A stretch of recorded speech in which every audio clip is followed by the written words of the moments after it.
धम्मपद गाथा क्रमांक 93। आज 1 जुलाई 2020। ये देशना तथागत भगवान बुद्ध ने राजगृह के वेणुवन में रहते समय की है। यस्सा सवा परीक्षिणा आहारे च अनिश्चितो सुयतो अनिमित्तो च विमुखाय स गोचरो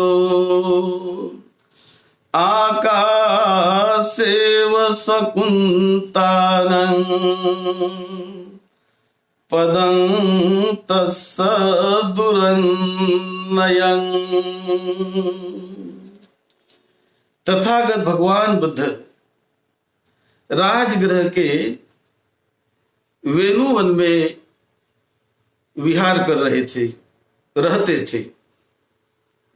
बड़ा भिक्खु संघ वहां पर रहता था और उस समय वेणुवन में अनिरुद्ध स्थवीर बड़े सीनियर भिक्षु ये भी वहां रहते थे। अनिरुद्ध स्थवीर तो एक समय राजगृह में अनिरुद्ध स्थवीर ये वेणुवन में रहते समय शहर में गए और शहर में जाकर उनका चिवर पुराना हो गया था, जीर्ण हो गया था। तो खोज रहे थे, जीर्ण चिवर हुआ है, अच्छा हो कि मुझे कोई कपड़ा मिल जाए। तो ऐसा मन में लाकर वो एक कूड़े की ढेर में, जो कूड़ा होता है, कूड़ा करकट, तो ऐसे उस कूड़े की ढेर में वो खोज रहे थे चिवर को कि कहीं यहाँ पर पुराना कपड़ा वगैरह कोई मिल जाए तो उससे मैं चिवर बना लूंगा, पहन लूंगा, क्योंकि उनका चिवर जीर्ण हो गया था। तो जब देख रहे हैं कूड़े की उस ढेर में, तो उस समय ऐसा हुआ कि उनके 3 जन्मों के पूर्व की पत्नी, 3 जन्म पहले की उसकी जो पत्नी थी, वो उस समय तावंतिस देवता लोक में देवपुत्री करके वो जन्मी। तो उसने देखा कि अनिरुद्ध चिवर खोज रहे हैं, उन्हें अच्छा चिवर मिल जाना चाहिए। यदि मैं उन्हें अच्छा चिवर दे दूं तो स्वीकार नहीं करेंगे। तो उसने क्या किया, बड़ा सुंदर एक कपड़ा, अच्छा 14 हाथ लंबा, 4 हाथ चौड़ा, ऐसा बड़ा कपड़ा, सुंदर शालू क्या बोलते हैं वो, उसने लाया और लाकर उस कूड़े के ढेर में उसको कहीं छपा दिया। उसने कहा ऐसा रखूंगी तो ये उसको उठाएंगे नहीं, ये नहीं ले जाएंगे, क्योंकि ये तो पुराना कपड़ा चाहते हैं। तो इसीलिए उसने ऐसा छुपाया कि केवल उसका छोटा सा किनारा वो ऊपर दिखता रहे, कोई यदि खोजे तो छोटा सा किनारा दिखे, कपड़ा ना दिखे। इस प्रकार से उसने छुपा दिया उस कपड़े को। अब ये अनिरुद्ध वहां पर जाते हैं और कूड़े की ढेर में वो इधर उधर देखते हैं, कहाँ कहीं कपड़ा मिलेगा क्या। ऐसा देखते देखते उनको एक किनारा दिखाई देने लगा कपड़ों का। अरे, उसने देखने का प्रयास किया और जब देखा तो बड़ा अच्छा कपड़ा, यानी अच्छा पहनने लायक, अच्छा, वो पुराना जैसा था, नया नहीं, लेकिन पहनने लायक है। तो उसने उसको उठा लिया, निकाल लिया, उसको लगा कि अच्छा ही कपड़ा है, और वो ले जाकर फिर वो विहार में गए। अब विहार में जाकर उन्होंने उस कपड़े को धोया और उस कपड़े से चिवर बनाने का प्रयास करते थे। इसमें एक बात बड़ी अच्छी लगती है कि हम जो कोई भी काम करते हैं, हम चाहे उसको देखे या न देखे, लेकिन दूसरे भी कोई देखने वाले होते हैं। तो ये जब ढूंढ रहे थे तो देखो, वो जो तावंत इस देवता में जन्मी हुई, इसकी 3 जन्मों के पहले की पत्नी थी, उसका नाम था जालिनी। तो यह जालिनी देवपुत्री इनको देख रही थी, क्या खोज रहे, और देखकर फिर उसने वो कपड़ा उनके लिए वहां पर रख दिया। और जब ये कपड़ा अनिरुद्ध लेकर गए विहार में और भिक्षुओं के साथ उसको सीने लगे कि इसको हमें चिवर बनाना है, तो सारे भिक्षु उनको मदद करने लगे। भिक्षु सारिपुत्र भी थे,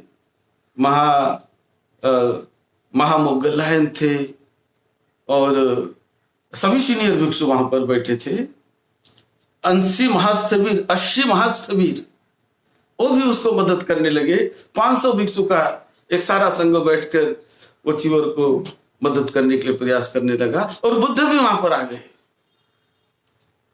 कि अनिरुद्ध को जो चिवर बनाया जा रहा है, बुद्ध भी वहां पर आ गए। तो इस प्रकार चिवर बन रहा था।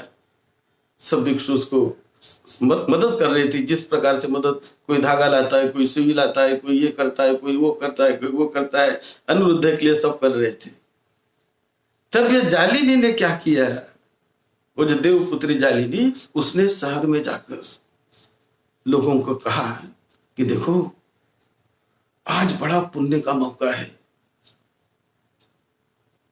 80 वहां अरहत बैठे हुए हैं, बुद्ध भी वहां पर है, अनिरुद्ध के लिए चिवर बना रहे हैं। ऐसे पुण्य के मौके पर तुम लोग जाकर उनको दान दे दो, अच्छा दान दे दो। तो ऐसी प्रेरणा शहर के लोगों को दी गई, और कुछ शहर के लोगों ने दान के वक्त उन्होंने भोजन दान वहां पर विहार में लाया, अब अपने घर से, अब अपने जगह से। और जब भोजन दान का समय हुआ तो दान परोस हो गया भिक्षुओं को। लेकिन इतना दान सभी ने ग्रहण करने के बावजूद भी बहुत लोगों ने भोजन किया। ये तो 500 भिक्षु तो थे ही, उसके अलावा भी जो वहां पर थे, और सभी लोगों ने, बहुत लोगों ने भोजन किया। लेकिन भोजन करने के बाद भी उनका जो उच्छिष्ट था, जो बचा हुआ खाना था, वो बहुत था। तो बहुत खाना जब देखकर कुछ भिक्षु कहने लगे कि इतना खाना नहीं मंगाना चाहिए, जितने लोग होते उतना ही खाना लाना चाहिए, क्यों खाना ऐसा विनष्ट करे, ऐसा नहीं होना चाहिए। तो उनको लगा, वो चर्चा कर रहे थे कि कभी ये अनिरुद्ध ने, इनके करोड़ों लोग यहां पर मानने वाले हैं, अनिरुद्ध ने बताया होगा कि भाई तुम खाना ले आओ। तो ऐसी कुछ फुसफुस चल रही थी, भिक्षुओं की बातें चल रही थी कि अनिरुद्ध ने बताया होगा, उनके जो सपोर्टर लोग हैं उनको बताया होगा कि तुम ऐसा इतना खाना ले आओ कि लोग खाकर भी बच जाए। ऐसी चर्चा संघ में चलने लगी। ये चर्चा बुद्ध ने सुन ली, और फिर बुद्ध ने कहा कि नहीं, ऐसा नहीं, हमारे शिष्य अनिरुद्ध अपना प्रभाव दिखाने के लिए, लोग कहते थे कि अपना प्रभाव दिखाने के लिए अनिरुद्ध ने किया होगा, ऐसा कुछ भिक्षु कह रहे थे। तो बुद्ध ने जब सुना, बुद्ध कहने लगे कि नहीं, ऐसा नहीं, मेरे शिष्य अनिरुद्ध ऐसा नहीं कर सकते, वो अरहत है, वो दिव्य दृष्टि प्राप्त है, वो ऐसा नहीं कर सकते अपना बड़ा हुआ दिखाने के लिए उसने किया होगा, ऐसा मत सोचो भिक्षु, भाई ऐसी बात नहीं है ये। फिर बुद्ध ने बताया कि ये कैसी बात है। तो बुद्ध ने कहानी बताई कि उनकी 3 जन्मों के पहले की जो पत्नी थी वो देव कन्या करके तावन तिस्सलोक में जन्मी हुई है। और जब ये चिवर खोज रहे तब उसने उनको ये चिवर मिल जाए करके अच्छे से अच्छा चिवर इस प्रकार से देने का प्रयास किया, तो ये उस देवतालु बल से हुआ। ऐसा बुद्ध ने भिक्षु संघ को समझाया और कहा कि मेरे शिष्य जो अरहत होते हैं वो अरहत अपना बड़ापन दिखाने के लिए ऐसा कभी नहीं करते, क्योंकि वो आश्रव से मुक्त हो जाते हैं, गर्व से मुक्त हो जाते हैं, अहंकार से मुक्त हो जाते हैं। कोई उन्हें प्रलोभन नहीं होता। यदि उन्होंने चीवर किसी को मांगा होता है तो उसको देने वाले भी करोड़ों उनके उपासक वहां पर थे, लेकिन भिक्षु मांगते नहीं। अनिरुद्ध ने चीवर मांगा नहीं किसी को, वो खोज रहे थे मेरा चीवर जीर्ण हो गया है तो मुझे खोजना है, कोई फटा पुराना कपड़ा मिल जाए। तो इस प्रकार बुद्ध ने ये ऐसे मौके पर तथागत बुद्ध ने ये गाथा कही। और भिक्षु कैसे कपड़े का भी उनको लोभ नहीं है और पूरी तरह वो अनाश्रव बनकर कामाश्रव, भवाश्रव, अभिच्छाश्रव से अनासक्त बनकर विचरण करते हैं भिक्षु। उन्हें केवल लोगों को देना होता है, लोगों को सुख शांति देंगे, लोगों को सद्धम्म बतवाएंगे, लोगों को अच्छे रास्ते पर लाएंगे, लोगों को ज्ञानोबोधन करेंगे, लोगों को अच्छा मार्ग दिखाएंगे, मुक्ति का रास्ता दिखाएंगे। वो लोगों को देने के लिए सारा जीवन समर्पित करते हैं। और ये अनिरुद्ध वही है जो कपिल वस्तु नगरी में बुद्ध के परिवार की ही वो व्यक्ति है कि जो आनंद के साथ भद्य, आनंद, अनिरुद्ध, देवदत्त, उपाली वगैरह जो 6 लोग जो दीक्षा लेने आए थे, ये अनिरुद्ध बड़े अच्छे परिवार का, बहुत अच्छा धनी परिवार का, करोड़ों की जायदाद उनके यहाँ, ऐसे परिवार के अनिरुद्ध थे। लेकिन भिक्षु बनने के बाद जिस प्रकार से अनासक्त होकर किसी प्रकार का कोई आसक्ति न हो और पूरा अपने तृष्णा को क्षीण करके उसे नष्ट करके आहार के प्रति भी बड़ी संयम रखकर वो जीवन जीते हैं और विमोक्ष के लिए उसका प्रयास होता है, विमोक्ष का जीवन जीते हैं। इसीलिए कहा है यस्सा सवा परीक्षिणा आहारे च अनिश्चितो शून्यतो अनिमित्तो च विमोक्षो यस्य गोचरो आकाशेव शकुंतानं पदं तस्य दुरन्यया। यानी ऐसी विमुक्ति का जीवन, निर्वाण का जीवन, निर्वाण का साक्षात्कार मृत्यु के बाद नहीं, मुक्ति मोक्ष का साक्षात्कार मृत्यु के बाद नहीं, जीते जी करके, जीवित रहते हुए वो मुक्ति का जीवन जीते हैं।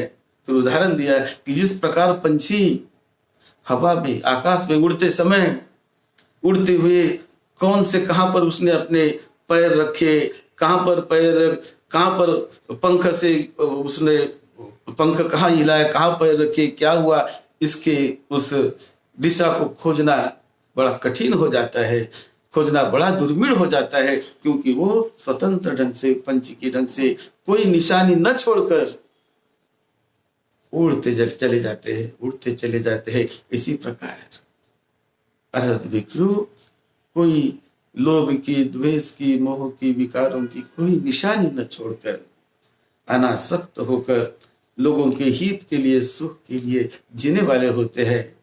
यही भाव इस गाथा में तथागत बुद्ध ने अनिरुद्ध को उद्देश्य करके बताया है। सबका मंगल हो, सबका कल्याण हो। आने वाले 5 जुलाई के दिन पूर्णिमा है, वो पूर्णिमा का बहुत बड़ा प्रोग्राम रखा गया है। एक इंटरनेशनल संगीत जैसा प्रोग्राम है, भिक्षुओं का प्रवचन होगा, नेट पर सभी होगा। उसका भी लाभ आप लेने का प्रयास करो, उसकी लिंक भी आपको भेजी जाएगी। उसी प्रकार आप YouTube चैनल पे जाकर तथागत बुद्ध की दिनचर्या कैसी थी, कैसी अनोखी अनुपम दिनचर्या होती है, उसे देखिए। हमारा YouTube चैनल है डॉक्टर भदंत राहुल बोधी नाम से। उस नाम से आप जाकर वहां पर वो वीडियो क्लिप डाली हुई है कि तथागत बुद्ध की दिनचर्या कैसी थी, उसे भी देखिए। देखकर दूसरों को भी शेयर करिए, बड़ा पुण्य मिलेगा। जितना धम्म से जुड़ जाओगे, जितना कुशल चेतना निर्माण करके धम्म के काम में लग जाओगे, धन्य होगा जीवन, मंगल होगा आपका, सभी का मंगल हो। आपको निरोगत्व मिले, दीर्घायुष्य मिले, सुखी जीवन मिले। आपकी धम्म सेवा में, सद्धम्म की सेवा में, आपकी सेवा में डॉक्टर भदंत राहुल बोधी महाथेरो।